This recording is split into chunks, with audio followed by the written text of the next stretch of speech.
Welcome back. Chapter 4. Chapter 4, Authorized Relationship, Duties, and Disclosure. As I stated, there are three relationships: single agent, non-representation, and transaction broker. Okay. Generally, the transaction broker, you may or may not have a written disclosure because it's presumed that that's the way the typical representation for all licensees with respect to the clients in the state of Florida. However, written disclosure would be required if you're acting in a single agent capacity or a non-representation broker capacity. Okay. Second page of the summary important charts, it clearly states summary of important points of the study manual which may have been given, or in your book, you'll see it on your important points. Brokers must retain the broker's relationship disclosure documents for 5 years for all residential transactions that result in a written offer to purchase and sell real property and non-residential properties that use designated sales agents. So basically, we'll cover key numbers. We may have already covered or it's coming up. But in those key numbers, 5 years. Brokers must maintain all records for 5 years. So that's pretty simple. And certainly, you have the contract, the listing agreement, and the respective disclosures, depending on what capacity you worked in. Non-representation, single agent, and you may or may not have a transaction broker disclosure, as it's not necessarily required, as it's presumed that you operate in that capacity.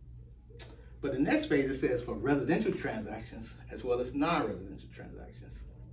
So my point is, there is an exception where the broker can possibly not necessarily become a dual agent, but a classification called designated sales agent.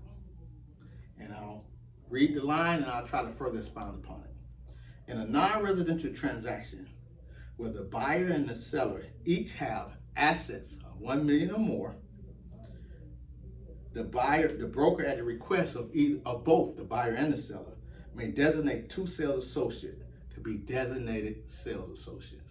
It's kind of like, let's call it commercial dual agency. Prohibited in residential, but it's a possibility where you can be a dual agent for a commercial transaction. And what does that mean? Basically, the fact that it's non-residential, we know it's the opposite of residential, meaning it's 5 units or more, because residential stops at 4. 5 units or more. Okay. If it's agricultural land, it's greater than 10 acres, because agricultural land is 10 acres or less. Mm-hmm. And also, the use of the land, it could be agricultural land or unimproved land, but it allows for commercial development or allows for development, even though it's vacant land, it allows for development of 5 units or more, assuming the zone is multifamily. Mm-hmm. Okay? So that's for non-residential transactions. So now, we know it's a non-residential transaction, and basically, you have a buyer, you have a seller. Maybe it's an office building, or a recording studio, or a laundromat, whatever the case may be. Clearly, it's 5 units or more, it's non-residential, or a 300 parcel of land. Okay, now the broker, all listings, since we know the sales associates and the broker associates work for the broker, the broker may have one sales associate or one broker associate who exclusively identifies high-end buyers for office buildings, investors, pension funds, REITs, things of that nature, where they're looking for business opportunities of office buildings here in the state of Florida, somewhere in the state of Florida. I'm in South Florida, but it could be anywhere in the state of Florida.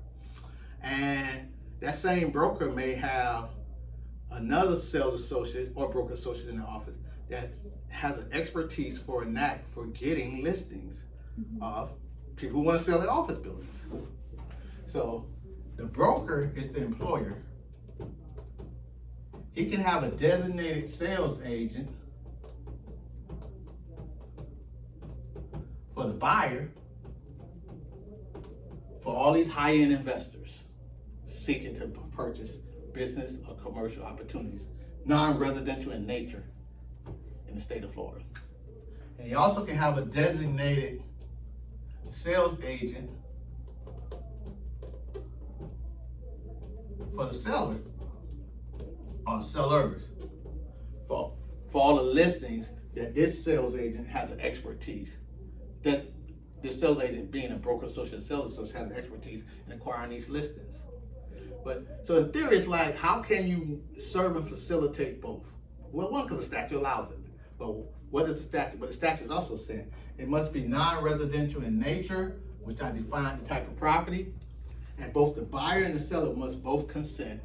You don't necessarily have to see their bank statements or audited financial statements, but they must sign a disclosure that they're allowing you to, that broker, not the respective sales agent, but that broker, to designate sales agents in either capacity, or in essence be a quasi-dual agent commercial broker, dual agent commercial, not non-residential, commercial, not residential rather.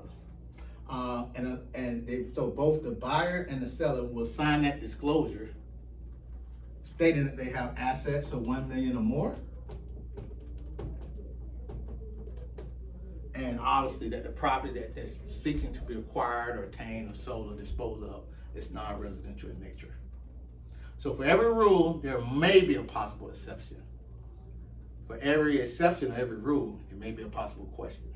So again, this is something in general, transaction broker is presumed, 3 categories: single agency, non-representation, transaction broker, and the one exception, which could be the one possible question. There are 7 in this chapter. Chapter 4, what is a designated sales agent? Okay, you would know that respective answer. When is it applicable? Non-residential transactions with assets of $1 million or more. So again, that's chapter 4, authorized relationship duties and disclosure. I'd like to thank you for listening, patronizing, listening online or here in the class, and good luck as you pursue your Florida Real Estate Sales Associate's license.